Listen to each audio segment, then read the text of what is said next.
பணவரவு மற்றும் தொழில் லாபம் பெற செய்ய வேண்டிய ஒரு முக்கியமான பரிகாரம் முக்கோண விளக்கு பரிகாரம்.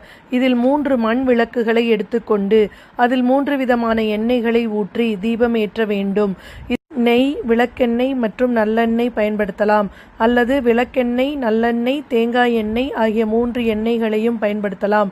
இந்த 3 எண்ணெய்களையும் நிரப்பி 3 மண் விளக்குகளை கோவில் உள்ள மகாலட்சுமி அம்மனை நினைத்து முக்கோண வடிவில் இந்த 3 விளக்குகளையும் தீபம் ஏற்ற வேண்டும். இதில் வீட்டில் செய்யக்கூடாது, கோவிலில்தான் செய்ய வேண்டும்.